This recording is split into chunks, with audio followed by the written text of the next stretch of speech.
Welcome to the Starter Girlz Podcast, your ultimate source of inspiration and empowerment. We're here to help women succeed in every area of their lives: career, money, relationships, and health and well-being, while celebrating the remarkable journeys of individuals from all walks of life who've achieved amazing things. Whether you're looking to supercharge your career, build financial independence, nurture meaningful relationships, or enhance your overall well-being, the Starter Girlz Podcast is here to guide you. Join us as we explore the journeys of those who dare to dream big and achieve greatness. I'm your host, Jennifer Loehding, and welcome to this episode.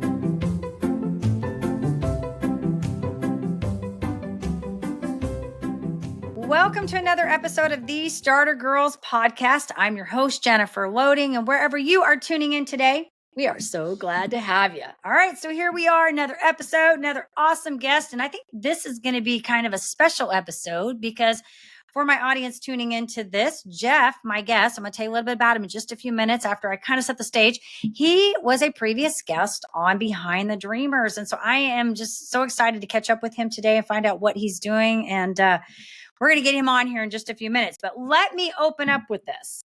Sometimes life doesn't go as planned, which is often the case, right?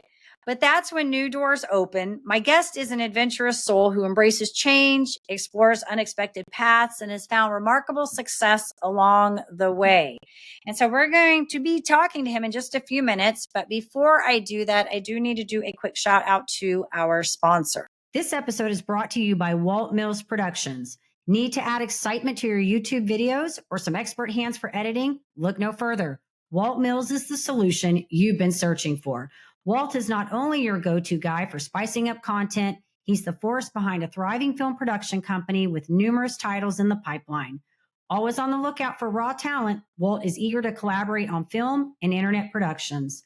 With a background deeply rooted in entertainment and promotion, Walt Mills leverages years of skills to give you the spotlight you deserve. Want to learn more about Walt and his work? Head on over to waltmillsproductions.net and let your content shine. All right. And with that, I do want to say to head on over to startergirlz.com. And why do you want to go over there? For 3 reasons. 1, if you missed an episode, it's a great place to catch up because many of them are still there. It's also a great place to tune in. You can sign up for our community newsletter, stay in the know, and keep up with what we're doing, what we're putting out there, and never miss an episode. And then, of course, if you are a creator, aspiring entrepreneur, or maybe you are in the thick of doing your thing and you would like to know what your number one subconscious block is that may be hindering your success, well, I have an answer for you. I've created a 2-minute quiz that you can take over there, and it's fun and informative, and it will tell you what might be holding you back right now. So head on over there to startergirlz.com and do whatever you need to do. All right, let's get our guest on the show here. So my guest today, Jeff Seckendorf, has worn many hats. He's been a flight instructor, a scuba instructor, a trainer, a mentor to up-and-coming film directors. He's helped companies train their in-house educators with simple, repeatable methods that get results.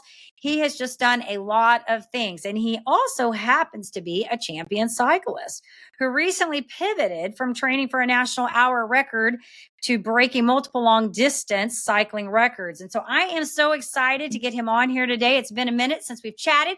And so Jeff, welcome to the Starter Girlz Show. Excited to have you here today. Oh my God, Jennifer, I'm so happy to be back with you. Yeah, how fun.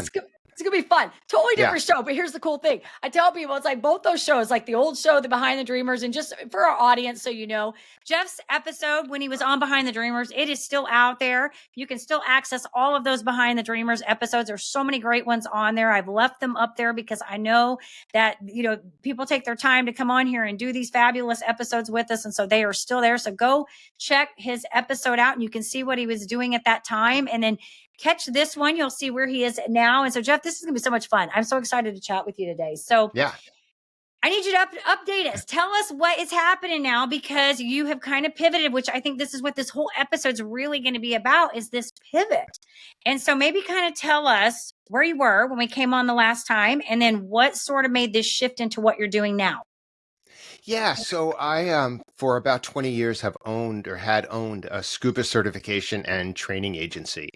And, you know, we're talking about pivots. I guess we start with that, right? Because I had done Absolutely. 35 years in the film industry, and I was always looking for a way out, always trying to find a door out of that career because, it's tough. I mean, it sounds like dramatic, romantic, all that, but basically it's like my full-time job was looking for work and my part-time Mm, job was working. So yeah. this opportunity came along to open this training agency from scratch. And so we did Unified Team Diving. It's still going on. And it was a great 20 years. I look back and it's like, holy crap, 20 years. That's crazy. But I exited that, I don't know, 6 months ago or so. And it gave me more time really to do the things that I'm focused on now. And that is, I have this relationship with the Parkinson's community in San Diego. I don't have Parkinson's disease, but I know a zillion people who do. So I've been working with the Parkinson's Association here for, I don't know, 5 or 6, 8 years now. And so I'm finding more time to work on that. And then, of course, more time to ride my bike, which is amazing. So yeah, so that's kind of where we are today. And I Yeah. just got back from the track and did a cool workout. So Yeah, we're going to talk there you about this cycling in a minute, but I want to back up and talk about the exit from the scuba diving thing because yes, when we talked last time, in fact, I was going back through your website because I remember remember talking to you. And I remember looking at all the different things. It's sort of like, like I've had a few other guests on here. We call them sort of like these Renaissance people, right? Like they've had these neat careers. Like I had a guy on here one time, really neat guy, Steve Gallegos. He had been an attorney. I think he had been in acting, like he'd been all these different things as well. And it was like, man, like you just had all these like really neat careers, right? And so it made him kind of diverse in what he could do because now he was doing this coaching space where he was actually teaching people how to be great speakers, right?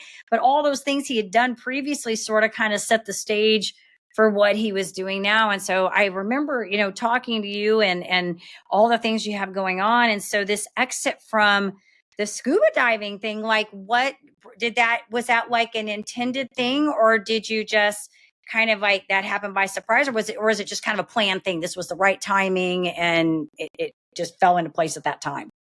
Yeah, it was coming for probably 5 years. Okay. Right. About 8 or 10 years ago, I bought the company out. So I got rid of my partner and I started running it myself with a new team.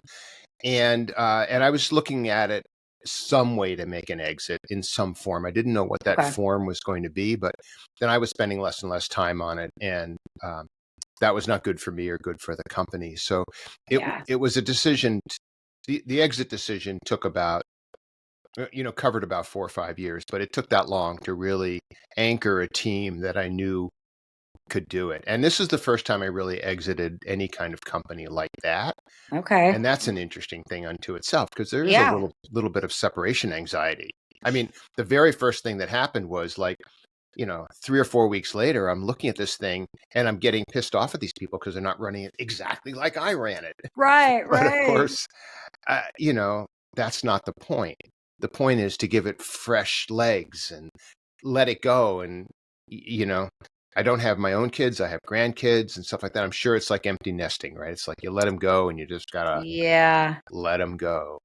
Yeah. So I was able to exit the scuba company graciously in a really good relationship with the two people who took it over and keep the fun part, right? Able to keep Yeah. the teaching part, keep the coaching part, just get out of the daily grind and all of that. So, for me, psychologically, it was great. It opened up, more hours to play Right.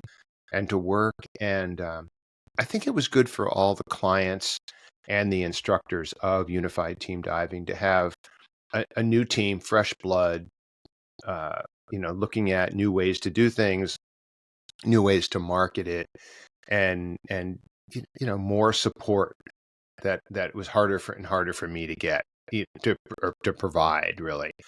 So yeah, I mean, a positive experience on every level. I'm no longer mad at them for not running it exactly like Sure. me. I got Right. over that pretty quickly. Yeah. But yeah, no, it was a good experience, and it was a good experience to go through that, right? And to see what it was like to have to let my baby go, right? I mean, this Yeah. was my life for 2 decades. Yeah, no, there's so many great takeaways from that, Jeff. And I do want to back up on that whole emptiness thing because I'm kind of going through that right now. And yes, that's exactly what it's like. It's like, just like make good choices, please. Do you Yeah, know what right. your mom thinks you should do? I'm like, I feel like I have this conversation with my youngest, like on a continual basis. Like I'm like, they're all adults. Just please make good choices, okay? Good choices, good choices. So yes, on that. But you know what? I think there's so many great takeaways from what you said. It's that whole like, as business owners, that's the objective, right? It's like to be able to be replaced. It's to be able to put somebody in that so you can get out. But that is kind of the hard thing, right? That delegation, that letting go, and like even, like not even like what you're doing, but like when I left Mary Kay, like I was in a leadership role in that company. I was not in a position like where you are, where I had to get anybody to replace what I was doing. I was just walking away. But it was kind of that same thing.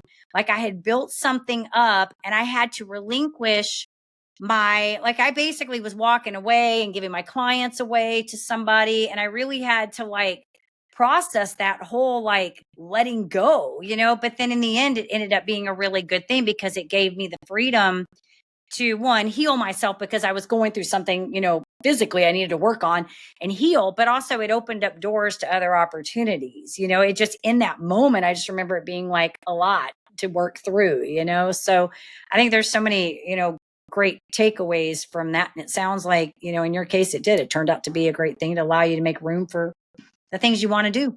Yeah, I think there's an ego thing in it also, Yes. in that, Yes. I wasn't surprised by the fact that nobody was calling me because, I run the company. It was a very small operation and I knew everybody. I knew all the instructors and I would, talk to them all the time, email, phone, Zoom, all the time talking to these instructors. And it's like, okay, then on a Thursday, they stopped calling. And I'm like, what the hell? Yeah, you're like, where's the people? I know it. And I assume that that's what's going to happen with your kids, right? Yes. They're going to leave and they're going to stop calling for a while. Yes. Yes. And I had to get over that pretty quickly too, because some of these people I'd known and worked with for, close to 2 decades. So, there was a lot of like kind of adjusting to that. But, once I found the benefits of the exit, that way overrode all of the other stuff. And now what happens is the things that I'm doing every day, which is, working with the Parkinson's community and riding my bike, I'm doing them better. Yeah. You're showing up too. I mean, that's the thing. I think when you're in the grind, like you mentioned it, kind of like you were in that grind every day. And when you're like in the thick of something and you're not feeling fulfilled in that, it just wears heavy on you and everything else. So it's hard to show up in the other places. Right. And so sometimes that's the big thing. Like you said, it's letting go of the ego and just being able to let go and giving yourself permission to move on so that you can show up in the right places effectively. Right. Yeah. And that line about do what you love and the money will follow. It took me many, many, many decades to believe that. Right. And, in doing the scuba thing, it took a while, but eventually the money followed. Yeah. And I don't ever want to say I stopped loving that operation in that company, but it did kind of start to wear me out. Yeah. And it made the money less interesting to me. Right. Right. I knew that I could, replace the money with something else, which I have done with coaching, because now I have the bandwidth to open up my coaching of athletes. That's and awesome. the training that I'm doing to be better at that. And so this allowing of space to come in was a huge, huge part of it. And, I'm grateful I had 20 years of it. I'm grateful for all the people I met, and I'm grateful that I'm not sitting here, grinding out certification cards and fixing student issues on a website. It's right. No, I think it's great. You know what? Listen, I'm with you. And I think we all have to go through that, figure that out, and I don't know that everybody even does that whole idea of, figuring out what you love to do. But I love this because you know what, when you talk about this whole thing about, is it worth it with the money? And I have these conversations all the time because I'm like, listen, if it's, and maybe I just say I'm spoiled now, because I can be a little bit, but I'm like that. If it's not going to bring me happiness, I'm not afraid to do work if I need to do work. I'm not afraid to get the job done or do what I need to do. But if I'm going to take something on and it is going to tax me and it's going to just stress me out and I really just don't want to do it, forget it. I don't care how much money, forget it, because I'm going to be miserable and it is just not going to be right. So I am with you on sometimes you just got to let it go. And it's great that you're getting to do that because you're probably loving that. And, and when we find things we enjoy doing, like I said, I just think it allows us to make room for all the other things that we want to do and makes us less miserable people too, for sure. People like being around us. There's less struggle, and struggle is no fun. Oh, I mean, no.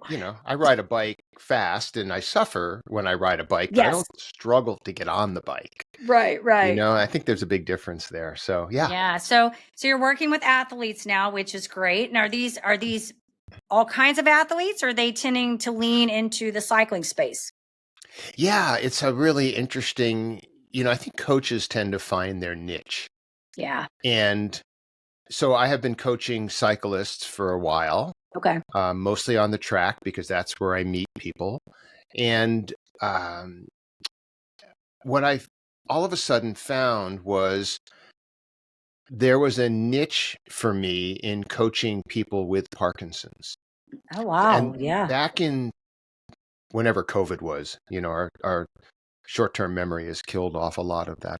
But when COVID started and gyms closed down and in Parkinson's, the only therapy that's currently known to slow the progression of the disease, because it's a non-curable lifetime journey with a, degenerative neurological thing, is exercise.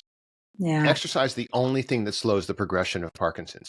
Medication mollifies the symptoms. There's advanced therapies and all that. But to slow the progression, to feel better every day, it's exercise. So people with Parkinson's, they go to their doctors and their doctor says, okay, we'll give you the medication to help you control tremor and dyskinesia and all that. But to slow it down, you have to exercise. So, gyms, there's a boxing program for Parkinson's. There's all this other stuff that was going on. And all of a sudden, one day it was like, closed. And now you've got all these people sitting home who have no idea how to exercise any longer, but know they have to.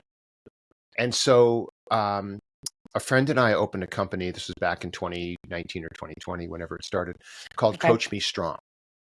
And Coach Me Strong was a coaching program for people with Parkinson's. So we aligned them with a coach and they got a weekly calendar of exercise and they finally got structured training without the ability or the, necessity to go to a gym. So we help people train at home, stationary bikes, rowers, walking, whatever they could do. And then when the gyms opened up again, the clients went away. They all went back to their gyms.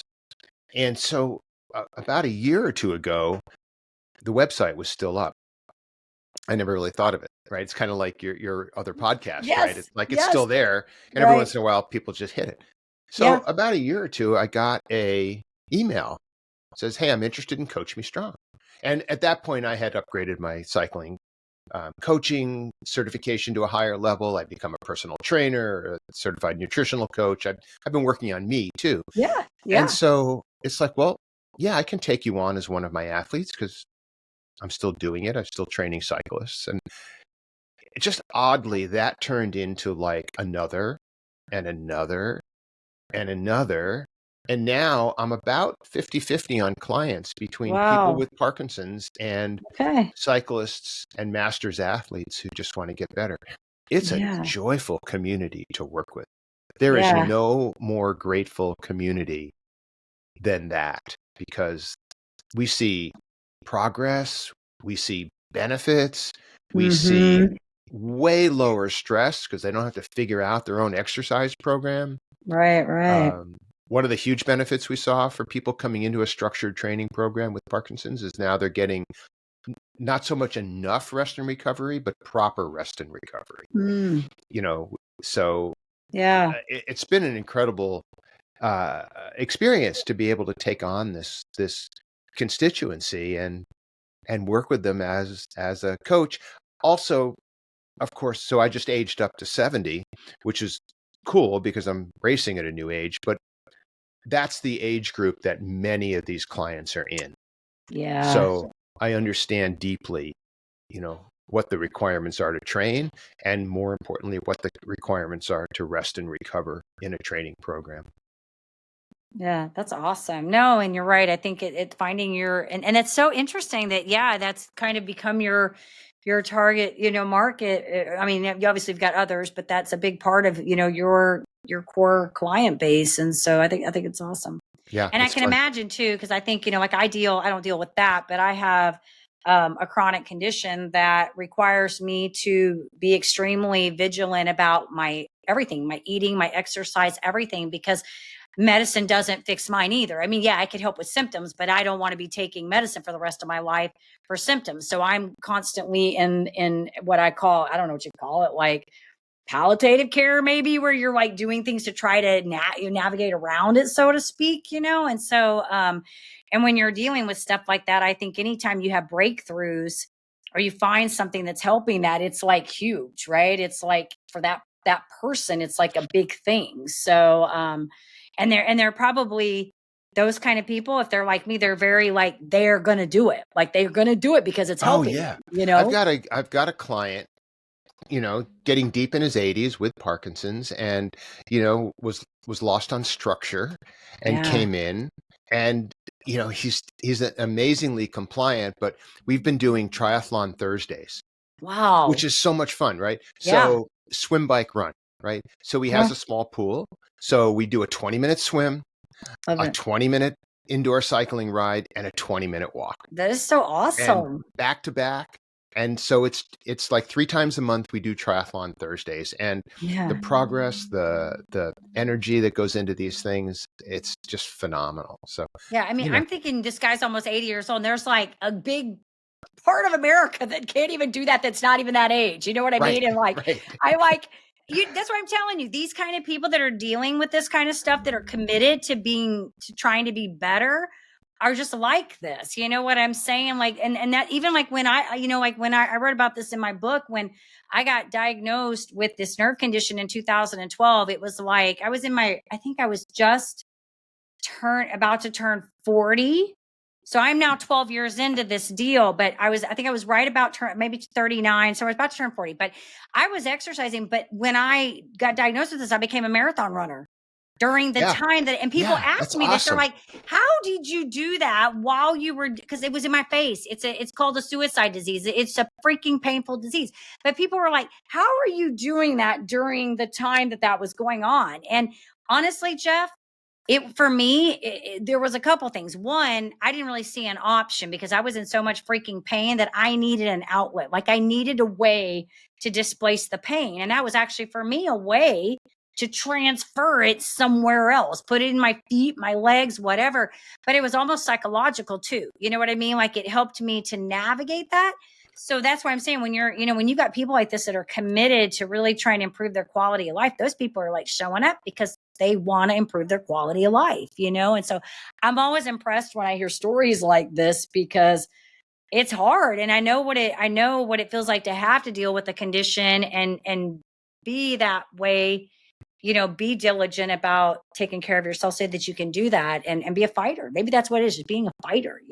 So I love it. I love what you're doing. One of the things I do with the Parkinson's Association here in San Diego is I develop educational programming. And one of the courses I did last year, the year before, was a course for therapists, psychologists, Okay. marriage and family Yeah. therapists, and social workers on the intricacies of working with people with Parkinson's. So we're training the counselors to work with this population.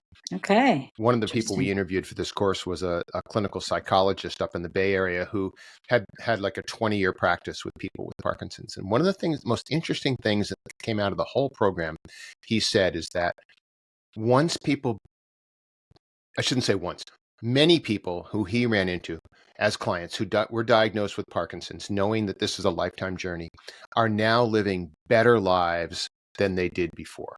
Yeah. Because now they're off the couch, They're Right. exercising and training. They're eating better. They're staying hydrated. They're paying attention to their bodies. And that is Mhm. absolutely connecting to their own mental health.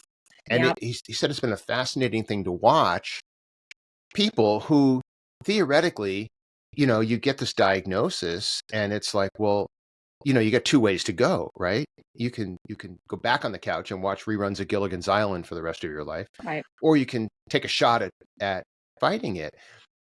If you take that shot, things become better. In Coach Me Mhm. Strong, we always said to people when they came in with Parkinson's, it's like whatever your career was in the past is now irrelevant because now you're a professional athlete, Yep. right?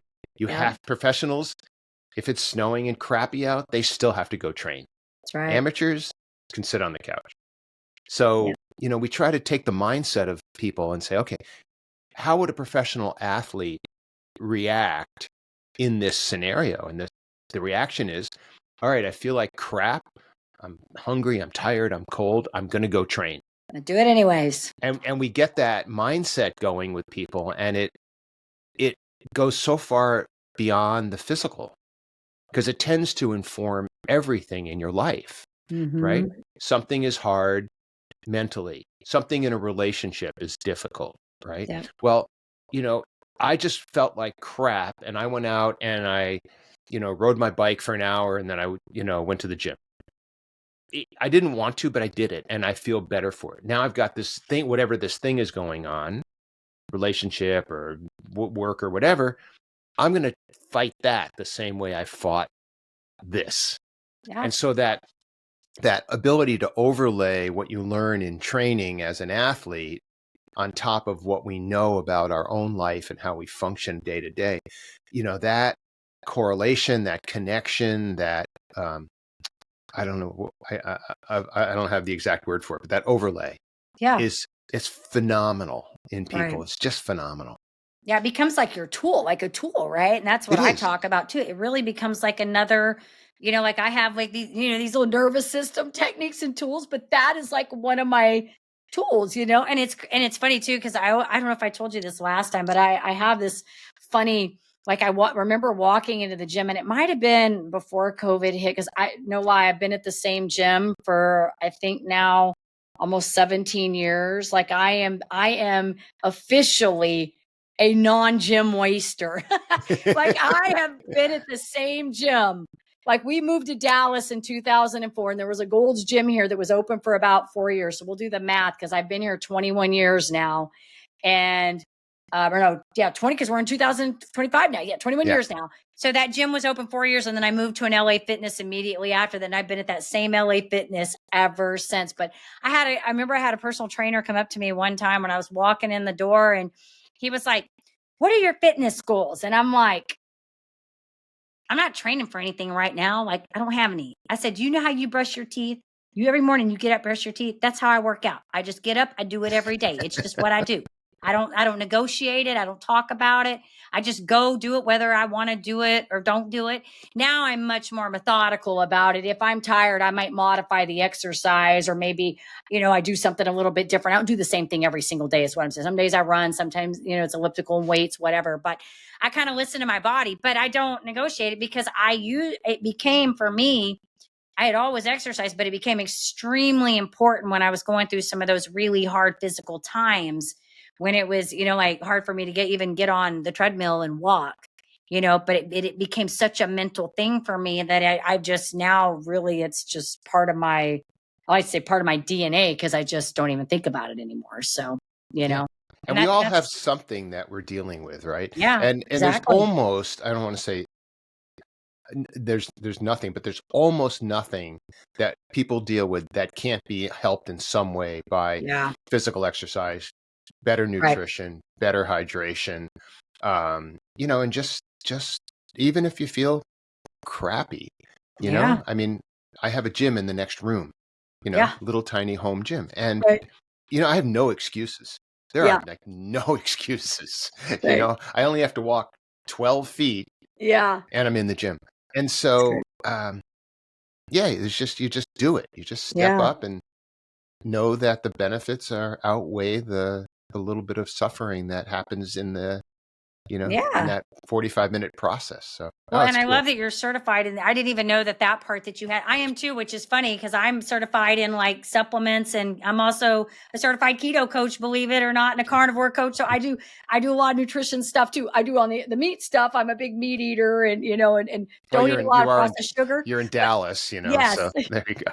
yes. But you know what? All of that came about. Honestly, I didn't do probably like you. I didn't do that because I was trying to necessarily help other people. At the time it was more about I was trying to heal doing things for myself, help myself. And in the process of that, then I realized, hey, like there are definitely like I've learned a lot of things here. This has helped me tremendously with the health conditions I'm dealing with. And so to your point, to back it up about how when you get something, you become better. Yes, I do believe I live much healthier today than I did probably the 12 years, before I had gotten, even the year before I had gotten diagnosed with the condition. I mean, I've evolved so much in just the last, 10 years having to navigate these things. So I agree with you on that totally.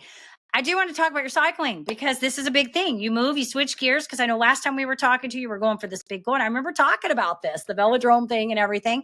And so you kind of pivoted and went into this. So tell us a little bit about where you're at with this, what's going on, and I guess maybe what you're excited about with this. Yeah, so I have been training for about 5 years for an hour record. So the hour is probably the hardest thing you can do in cycling, right? It's not a sprint, but it's not an endurance ride. It's an all-out, full gas 1 hour. And it's kind of iconic in cycling, right? It's been going on since the 1800s. There's nothing simpler. Like, how far can you make your bike go in an hour? Yeah. And so that whole thing really appealed to me. So I started training. I set an hour record at the San Diego Velodrome when I was 66, right? So about 5 years ago. And it held for about 3 years, 3.5 years. And then a buddy of mine broke it. And I went out to go get it back at age 69.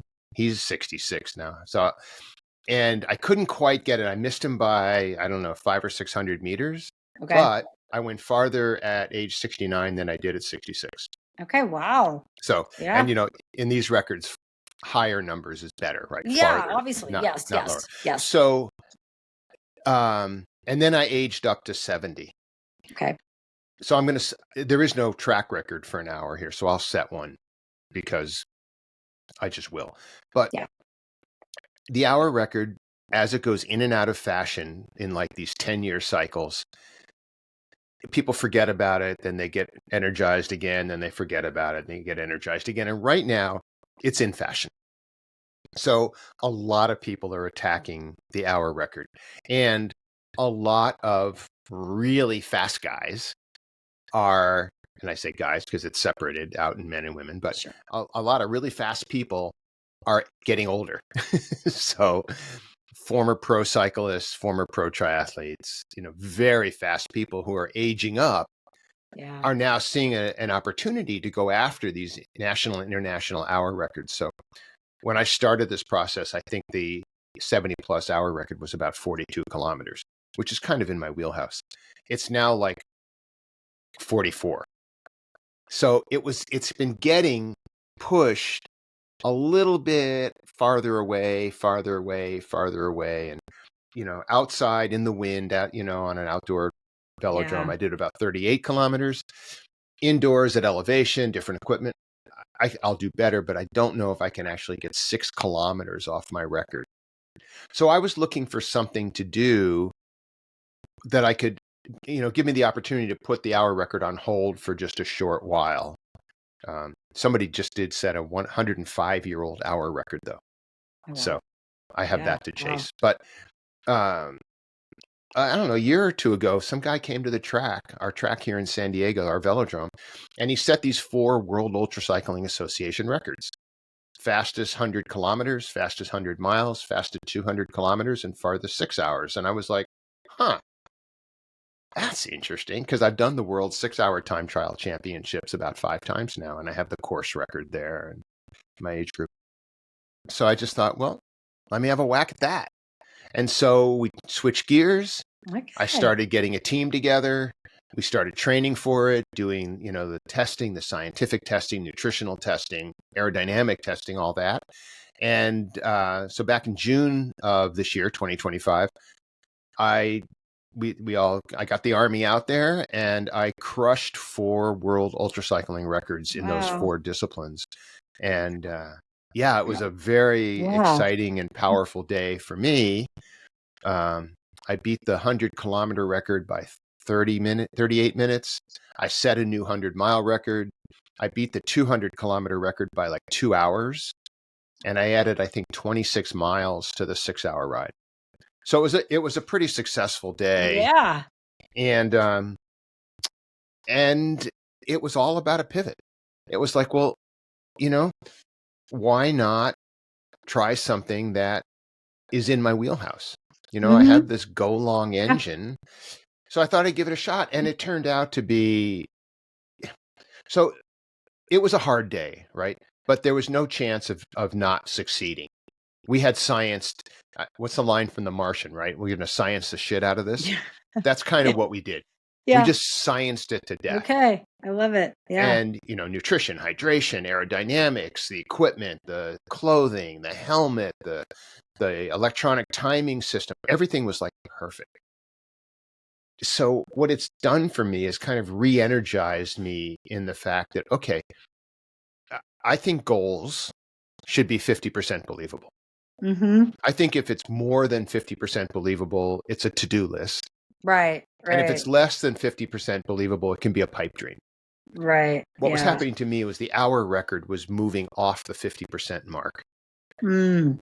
These world ultracycling records were absolutely in the to-do list. I didn't think there was, unless I crashed or had a mechanical, there was very little chance of me failing to accomplish this. Okay. But not unlike the hour record at the track, I now have a target for myself. Okay. So my goal is go back at 75 and beat my 70-year-old hour or long distance records, and just stay on this as long as I possibly can with something in my wheelhouse. And we'll still look at the hour record. We haven't given it up. Yeah. But, I don't want to spend all that time and money and energy and training knowing it's a failure. And I shouldn't say failure, knowing it's out of reach. Yeah. Yeah. I get what you're saying. Coming in second on purpose. Yeah. Doesn't do it for me. No, I think this is good. I like this 50-50 thing because I can totally get what you're saying. And it's making me think, and in totally different scenario, but it's making me think back when I started, and like I've had many goals too, right? But back when I started, I remember in Mary Kay, and I remember somebody, back then when you come in and you're trying to move up these different levels, you can see yourself in these levels, but this jump from going to here to this leadership role meant that we had to bring in like 30 team members. We had to build to 30 people in our team, which once we got going, that didn't seem hard. But when I was at the beginning, I remember somebody asking me this question, like, what do you want to be? And I could not see myself in this position because I hadn't gotten the position in front of it. Like I hadn't seen the one in front of it. So to me, that seemed like this pipe dream, right? It just did not seem doable. And I did end up reaching that goal, but I had to get the other ones in the middle before I could see that big one coming. And so I think there's something to be said to this, but I like this formula because I've never heard anybody quite put it that way. And I know personally, like when you're thinking about like in your strengths and your weakness and where you are, because I do think there is a place where we could say, okay, this dream is attainable and we're scared and we don't do it. But then there's also being realistic and saying that maybe this is not really a good time, or I'm not really in a space where I could do well in this, like owning that, right? So I think there's something to be said about that, but also the pivoting, finding a place where you can create space to win and achieve and do, because that's good too, And so I'm with you on that. I think you have to do that sometimes, because there's been plenty of times, like I'm seeing something and I'm like, I'm just not seeing myself doing this right now. Like, I just don't see this happening. And then I have to adjust and do something different. And I'll be like, I can see this. I can totally see me stretching and making this happen, I used to be very, very process oriented in my training. Like, it was all about the process. Like, the big deal was hit your training numbers. Yeah. And the racing numbers became so secondary. And I think Okay. that what happens, so you look at that and you say, well, I have this thing where it doesn't matter how I finish. It doesn't Yeah. matter if my goal is successful in a race because I hit my personal best. I did the best I could. I did the process and that was the only thing that Sure. matters. And I just think that ended up being a lot of crap. I think Mm, the goal is important. And I yeah. think success is important. And I think you have to have a balance between process and outcome. We used to Right. say if you do the process, the outcome will magically come. But that outcome that would magically come if you do the process is only your personal outcome. It's Right. not necessarily a fully successful thing. Yeah. So saying that the outcome doesn't matter to me, it's a total cop out Right. on working hard enough to be successful at something. That's why we have races. Yeah. I That's just why. had this conversation with somebody yesterday. This very conversation, we were talking about this and the balance. I said, you don't want to not set goals. You need to set goals. Like, right? Don't get so hung up that you can't pivot. My point is this: don't get so pinned down on the goal that that's the only thing. That's it. Even if you know you can't do it, but you're going to be hung up on that goal that you don't allow yourself to pivot. Right? That was what I Yeah. was telling my friend. But at the same time, you got to have goals. You can't just go on the whole process. I mean, yes, we have to find wins within that too, right? But there has to, like you said, there has to be this balance. Otherwise, we never make a goal. We'll never like achieve anything. We'll be like, okay, we're going for the process. Yeah, we're gaining, right? But we still, if we want to achieve it, and win a race, we're going to have a goal to win the race. Otherwise, yes, it's just us. Well, by how was it ourselves. when you went after your marathon? Oh, they were different, like probably different. Like now, back then, I think I'm trying to remember. Have you done more than one? Yes, I have, but I haven't done any recently. I haven't. It's been a few years. I don't run near as much as I used to run. I was really when I was doing that, my objective in there, and I'm not going to lie, because when I was competing running, not so much maybe the marathon, but when I would do like half marathons or those I was probably trying to compete a little bit more. I wasn't a top runner, so my competition wasn't going to be like the top of the race. It might have been deciding on how big the race was and how many were in my age group kind of thing. That might have been what I was looking at more so than like, am I going to be a top runner? No. Now I will say I did do trail racing, and there were times there weren't a lot of people in trail racing. So I did place at least one time. I think I got third in the run, so it depends. But I think sometimes I would go in and it was just the completion. It was just a personal, I need to complete the race. And sometimes I was trying to compete with whomever was showing up that day, and it was a full on race. You know what I mean? So I've done it. It was both for me, really. I did both, but I also too, I think now it's funny because I laugh now because I'm like, if I run now, Jeff, it'd probably be like, I'm just going to be excited. If I get through it, that's going to be a good day, right? That for me is going to be the win, because I'm going to just get through that darn thing. So Well, I'm just saying, I agree with you totally. There has to be a balance. It definitely has to be an ebb and flow with that whole thing. But I love it. I think it's great. What do you feel like? You said so many great things. What do you feel like in all of this? I mean, I want just your whole journey. You've done so many amazing things, and I think they've all sort of kind of have been, woven in some way. Like, what do you feel like you've learned about yourself in all of this? Oh, that's a really good question for me. So it seems like I've done a lot, right? But I am 70, so I've had a lot of time to do a lot. And I've really had like 3 or 4 things, right? I had the film industry as my first career. I had the scuba thing.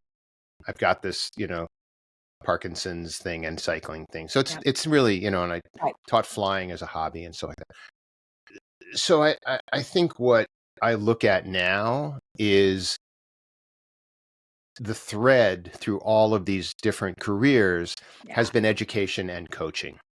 So in the film industry, I worked for 24 years in a workshop program, teaching people filmmaking, writing curriculum for them, developing courses.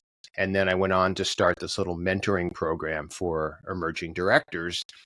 I was a cinematographer, so teaching them how to, on a one-on-one basis, how to tell a story visually.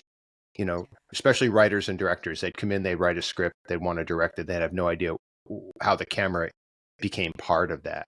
So the film industry for me over those 35 plus years had a big education component to it. I learned to fly. I loved flying. I competed in competition aerobatics and stuff, I became a flight instructor because I just loved the teaching and coaching aspect of it. And I coached aerobatic pilots in competition.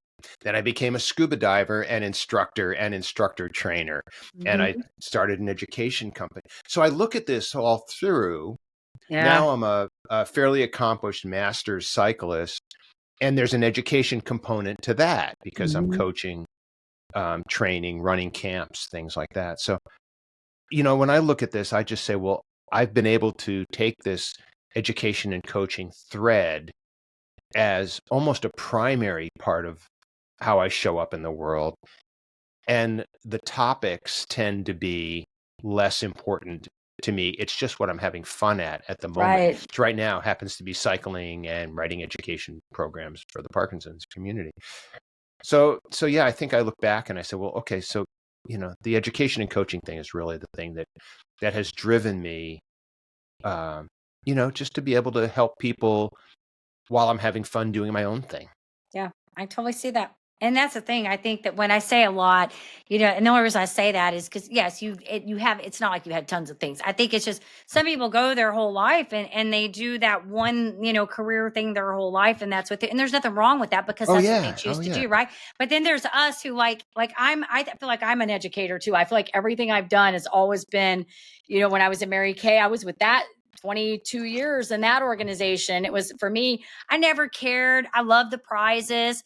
I liked making the money, but at the core of it for me, it was really like, I loved training. I loved educating the people and everything I do now, even with this podcast, all of it for me is really about educating people. It's about showing people that they can, live healthy lives, or they can live lives that they choose. And they, so it's for me, in fact, I was telling my husband the other day, I was trying to write a title. I had a guy come on my show. I just released it this week, and he was a prior financial I say expert. He did like financial planning, but he moved into, he's a Canadian. He moved more into, and I say that because I've been laughing, like the spelling of the words and stuff like that.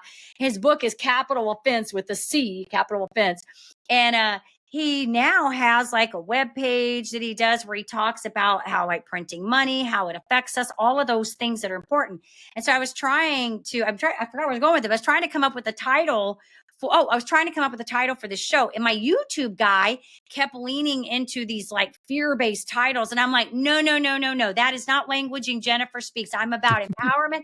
But more importantly, Jeff, I'm about educating, letting people find their own truth. So what I mean by that is I just put the things out there and I want people to form their own opinions and truths. I don't want to totally sway all that myself. Like I do that in these dialogues, but I wanted that to be, let them come and listen to the episode and then draw their own conclusions from the information. Not Jennifer says this is what it is. This is the, you know what I mean? And so that's what I say. Everything I do, I feel like is about just educating people and letting them take that information and do what they want with it, use it or don't. But I think I look back and I say it's the same thing. It's the common thread that weaves in all the different things that I do. And yours happens to be what you enjoy doing, fun. And mine's being like, how can I make people, be effective and healthy and show up in full capacity? So I appreciate what you're doing. I think it's awesome.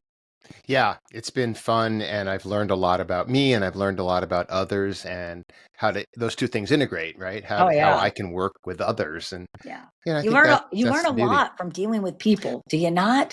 Well, that's like one of the best memes in the world, which is when the student learns 10 things, the teacher learns 100. Yes. I told somebody this. I said all the years that I was in Mary Kay, yes, I dealt with a lot of people, but I was sort of in an echo chamber because I was working a lot with stay-at-home moms because that's where I was at that time. And so it was kind of, we had the same universal, we're talking about diapers and bottles and kids and all that thing.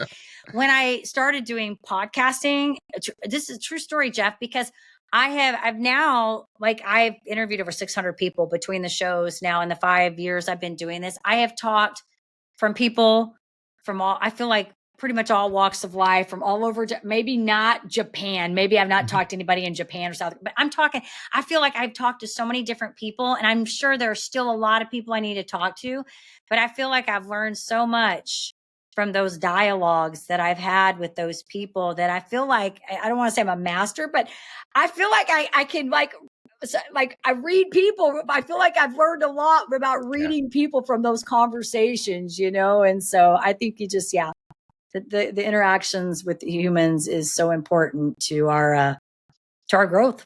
Yeah. And we don't want to have somebody, on the other side of Jennifer says, do this, so I will. Yes. What we want is Jennifer suggested this, so I'm going to go out and learn how to and research and create my own, in education, we call it retention. Yes. Right. That education is a change in behavior in your students. Right. Without retention, it's useless. Right. Right. And the only way to get someone to retain it is for them to own that information. The only way to own it is to kind of rediscover from whatever, the love of something. Right. So somebody hears something on one of your shows and they thought, oh, that's interesting. Like a throwaway, like I just, competition aerobatics. So some pilot hears that who doesn't know anything about competition aerobatics, starts researching, starts figuring it out, starts learning that, oh, here's something I could do in aviation that'd be really fun. But the process of researching, the process of learning it and digging in and finding your own ownership of something is what creates retention in education. And that's the goal that we all have with anything we're doing in terms of teaching, training, coaching, mentoring. We're trying to get people to change their behavior, but more importantly, we're trying to get them to retain the positive change. I agree. Good stuff, Jeff. Well, thank you. It's been awesome. And no, I agree with you 100% on that. You have to own it. It has to be their idea, right? That's why when you're talking to somebody and they go, hey, I've got this great idea. They tell you something. You're like, we've been talking about that for a while, but it's their idea. And when it's their idea, it's brand new. They own it. They're going to adopt it. Right. And that's 100%. What we want. That's 100% exactly right. it. That's what I do every day. That's why I bring y'all on here to talk. Cause I keep saying we're always talking kind of about the same overall, message, but it's all a little bit different because my thinking is that Jeff, you might say something that I've been saying, but somebody's going to hear that just a little bit differently. And they're going to go, oh, that's the first time I heard that. And they're going to do exactly what you're talking about. They're going to go home and they're going to start maybe adopting it. Right. Yep. So it's That's good. The goal. Jeff, if our audience wants to get in touch with you, maybe they want to follow you on this bike journey, learn a little bit more about you. Where do you want us to send? I know, but I want you to refresh us on this episode. Yeah. The easiest thing is jeffscoaching.com. Okay. jeffscoaching.com. That leads to all roads.